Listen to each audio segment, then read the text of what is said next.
Daghang mga lalaki ang magsigig gukod sa mga babae para lang makalibre sila og sex. Pero what if ikaw ang naa sa akong sitwasyon? Nga ang babae na mismo ang magsigig pamugos na ako aron mag-sex me, DJ Sam. Dili pa jud pabalibad. Sana all. Tawagin na lang ko ninyo sa pangalang Rene. 29 anyos ko ug wa pa ko'y uyab, DJ Sam. Kumbaga, wala sa akong plano ang mag-settle down tungod kay para sa ako mas lami ang kinabuhing single ug wala pa'y bugat nga responsibilidad. Ang tinuod ana, DJ Sam, gitawag ko nila black sheep lagi daw sa pamilya. Kay tungod lagi pod kay may pagkabadlungon man pod ko, DJ Sam. Medyo spoiled man gud ko sa akong mga apuhan, mao nang nagdako jud ko nga sanay nga chill-chill lang ang kinabuhi. 6 months ago, nihawa ang among katabang sa panimalay, DJ Sam. Tungod na pud sa iyang pangidaron, ug napulihan siya sa iyahang pag-umangkon rapod nga usa ka single mom. Tawgon na lang nato siya sa pangalang Dory.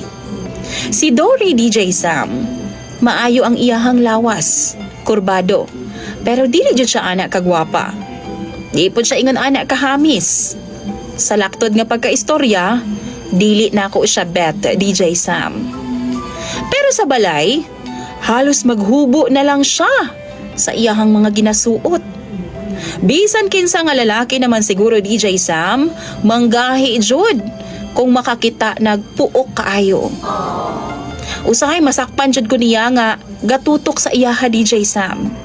Ug matag higayon nga mutan-aw siya nako, ako na lang pong ginalikay ang akong tinan-awan. One time, DJ Sam, nanghinlo siya sa akong kwarto. Ug tulog pa ko dihang misud siya. Gipukaw ko niya, DJ Sam, pero wa ko niya gipikpik. O di ba ka giyog-yog?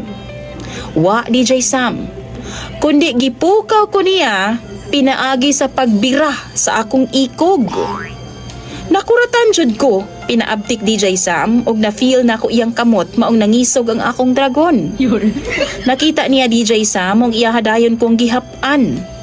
For free lang daw, kay dugay na daw siya nga gihidlaw anang butanga. Nadyo'y nahitabo na mo, DJ Sam. Akuan na lang siyang gipinahan nga dili magsaba sa akong mga ginikanan o kang bisan kinsa man. Nagsaad po siya nga dili daw, DJ Sam. Apan dunay kondisyon. Sublion daw namo to ang among ginabuhat, DJ Sam. Ug dili lang to usa ka higayon.